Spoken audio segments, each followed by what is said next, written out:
ఎంత అది జరిగిపోయిన విషయాల్ని మనం పోర్ట్రే చేస్తున్నాము అయినా కూడా ఎంతో కొంత ఫిక్షనల్ ఉంటుంది. ఎవ్రీథింగ్ ఇస్ నాట్ మనకు తెలిసిందే ఉంటుందని ఏం లేదు. సో దాన్ని ఎలా మేనేజ్ చేయగలిగారు అనేది అందుకనే నేను ఎంజాయ్ చేసే ఫిక్షన్ ఫ్యాక్ట్స్ని మర్చిపోయి నేను ఎంజాయ్ చేసే ఫిక్షన్ చేశా. అందులో ఫ్యాక్ట్స్ ఉంటాయి, ఫిక్షన్ ఉంటుంది, సెమీ ఫ్యాక్ట్స్ ఉంటాయి, అరొగర నిజాలు ఉంటాయి, పూర్తి నిజాలు ఉంటాయి, ఆరు పూర్తి అబద్ధాలు ఉంటాయి. ఒకటి నిజం, the engagement of the story to another human being ante there is an emotion. That's what I followed. That's what every storyteller can follow, should follow. Adi daati facts lo eppudu emotion undadu. Facts lo arguments untayi, hate untundi, contradictions untayi. Now a story should make you go beyond all of them to take you towards a larger unification process, a unifying human emotion రావాలా. ఆ emotion నిజం అనిపించాలా, ఆ emotion మనకి అవసరం అనిపించాలా, ఆ emotion ఉంటే ఎంత అందంగా ఉందో అందులో ఒక అందం కావాలా. సో అలా అందరికీ నేను చెప్పేది అంటే ఇది నా అందమైన కళ. ఈ అందమైన కళలో మన వివాహ భోజనం సినిమా ఉంది కదా, దాంట్లో మన సుత్తి వీరభద్రరావు గారు చెప్తారు కదా, హైదరాబాదు ఆదిలాబాద్ టైప్లో ఇక్కడ ఎంఎస్ రామరెడ్డి నేనే, కృష్ణనాయుడు నేనే అండ్ ఆర్సిఆర్ నేనే అని చెప్పుకోగలను. So now it's me you are watching, now you see ఈ పాత్రలన్నిటితో నేను ఏం కళ మీకు ప్రజెంట్ చేశానో చూడండి, దానిలో ఏం ఎమోషన్ ఉందో చూడండి అనేది అదే మెసేజ్ కన్వే చేసాం, అదే మెసేజ్ ట్రాన్స్లేట్ అయింది. That is why 80-year-old to 80-year-old it's a scale నేనైతే ఎక్స్పెక్ట్ చేయాలి. These numbers definitely they are shocker to me. And రాసుకునేటప్పుడు కొన్ని తెలుసుకొని రాయాలి, తెలిసిని రాయాలి, విని రాయాలి, అందులో ఏమేం చేశారు మీరు? అదే నాకు నేను ప్రతి కథ every story I go through lot of research, including Vennela కూడా. Like it comes from lot of నేను అబ్జర్వ్ చేసిన ఇన్సిడెంట్స్, లైక్ రియల్ లైఫ్లో ఒక ఫ్రెండ్కి జరిగిన ఒక స్టోరీ కొంత ఇన్ఫ్లుయెన్స్ అంటే అక్కడి నుంచే పుడతాయి కథలు either your life observations, your own life, the emotions you go through, the disturbances you go through, and like beyond that also lot of films also influence you. ఈ పాయింట్ ఆఫ్ వ్యూలో కూడా we can see things like that. That's why I grew up watching films. They opened up my thought process. They opened up my point of views about life.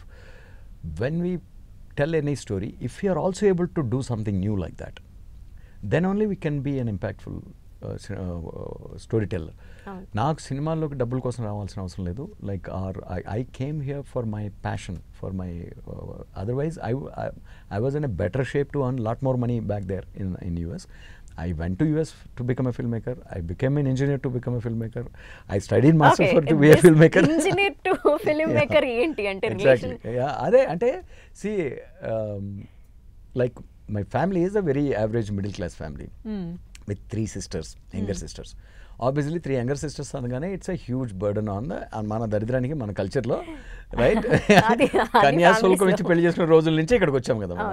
Like it's always seen girl children are bigger responsibility for parents. So in that middle class family, I don't want to be another fourth girl child who needs supported by my parents. But luckily all my sisters are really happy and well settled now. ఆ టైంలో right ఏంటంటే ఇంకో burden అవ్వకూడదు కాబట్టి మనం independent అవ్వడానికి engineer అవుదాం. తర్వాత అమెరికాకి వెళ్ళి 2 yearsలో కొంచెం డబ్బులు సంపాదించి నాన్న కూడా కొంచెం డబ్బులు ఇచ్చేసి అట్లీస్ట్ ఒక చెల్లి పెళ్లి కన్నా మనం సంపాదించి అదేం చేయలే, ఆ పని ఏం చేయలేదు. అక్కడికి వెళ్ళి అంటే ఈవెన్ జాబ్లో నేను ఆన్ చేసిందంతా కూడా I used to invest in making, learning film making. So but I mean I always feel little guilty that మా నాన్నకి నేను ఏమాత్రం సపోర్ట్ చేయలేదని. బట్ ఆయన అసలు he is happy that the way I looked after my life. So that is my journey అనమాట from engineering ఇక్కడ film making ఏ విధంగా యూజ్ అయింది అనేది. మీరు ఇందాక నేను engineering storyteller also works like an engineer అంటున్నారు కదా.